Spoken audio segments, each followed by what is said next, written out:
Welcome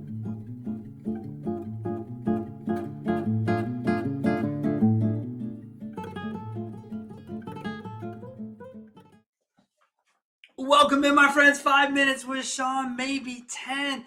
Can we give a shout out to my boy Fareed Haq for the intro music? I mean, it's the best. Fareed, you're the best, buddy. I appreciate you. Thank you so much for letting me use your music for all these years and being someone I consider a friend at this point in our lives. So, welcome in, my friends. 5 minutes with Sean, maybe 10 on a 420 holiday. If you know, you know. If you don't, you don't. But I want to talk about it because today's a little bit of a mental health Monday, kind of ish, because I really want to talk about being you. And I'm kind of coming forth here. If you didn't know, Cannabis Conversations podcast, that is our podcast. That is what I do. We've done about 50 episodes in that realm. I'm saying be you. I'm talking about cannabis. Yes, it's 420, but it's more important than that to me. Because I used to really hide in the shadows on this deal. I at first, when people approached me to do a podcast for this industry, I was like, ooh, I don't think that's a good idea. What if my automotive family sees this? What if they don't like it? You know, et cetera, et cetera. And then I thought to myself, wait a second. I'm a 40-something adult. I'm responsible. I think I can do this. And so I did it. We launched off. We launched the podcast a couple years ago.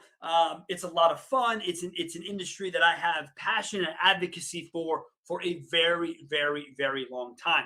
As a matter of fact, at the age of 18, I basically told a team of medical people in Chicago that the only reason I could even get out of bed with migraines is because of this plant.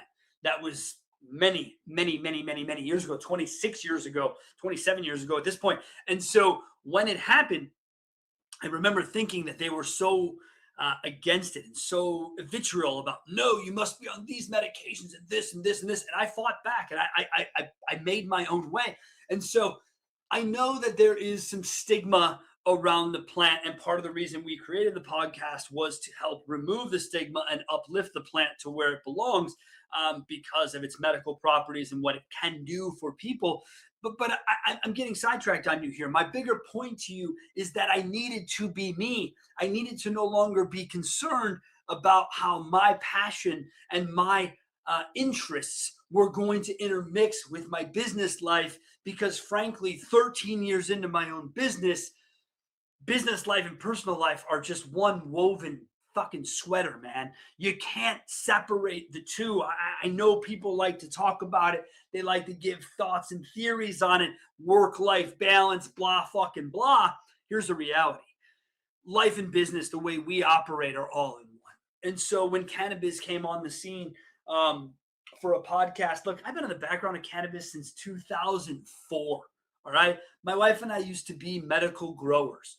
So in Colorado, on the front end of the medical scene there. So this is not something new to me. It is something that I've kept very hidden, very much in the background, but I'm not doing that anymore because A, I don't deserve that. The plant doesn't deserve that. And frankly, just society shouldn't have to hide its passion. Okay. And granted, this passion is a little bit gray area, legal in some states, illegal in others, federally illegal, blah, blah, blah.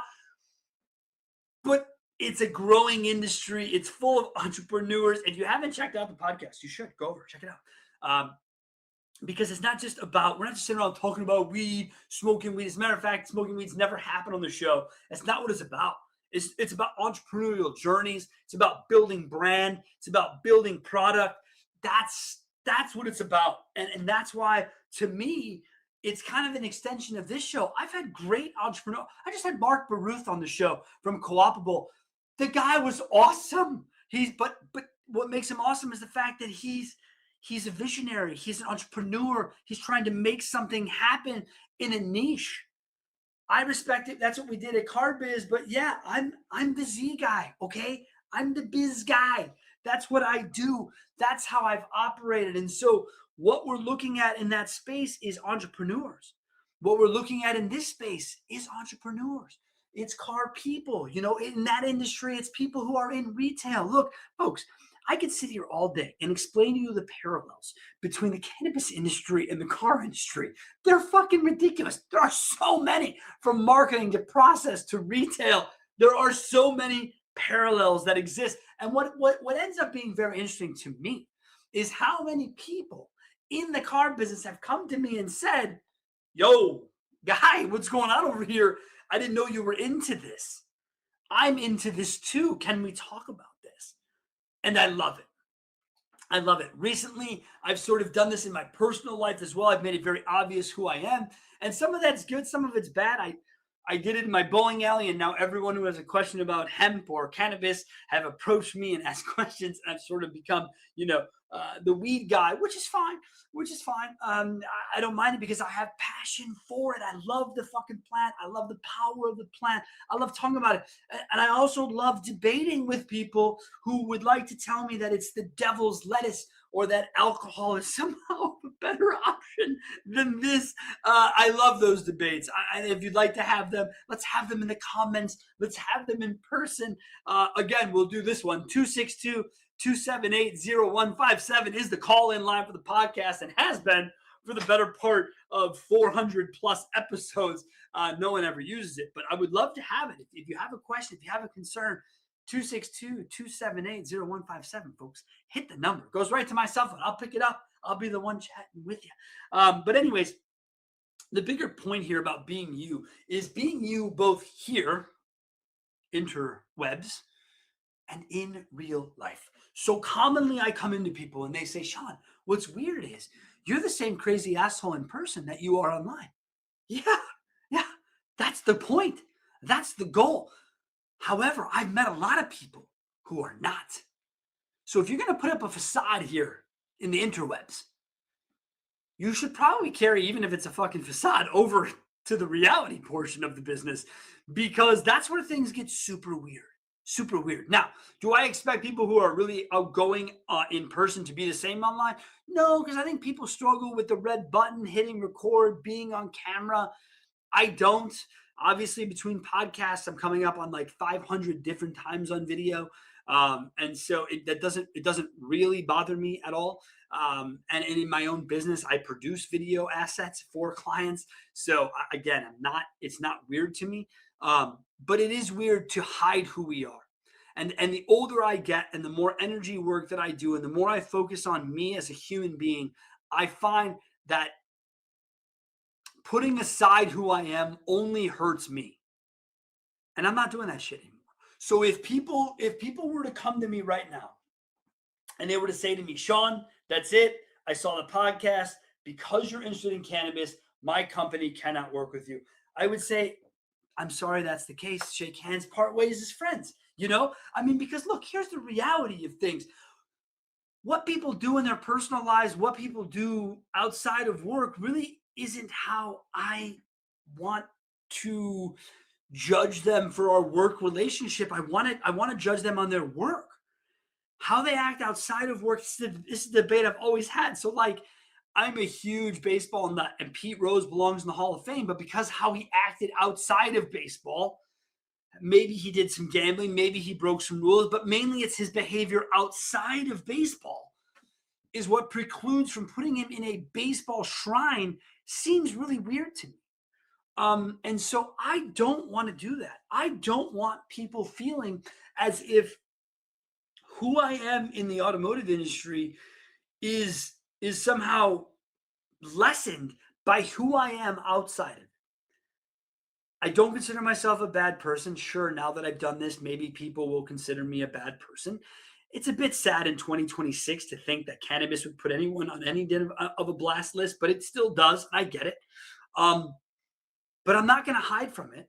And anyone who's ever met me in person knows I don't hide from it in person.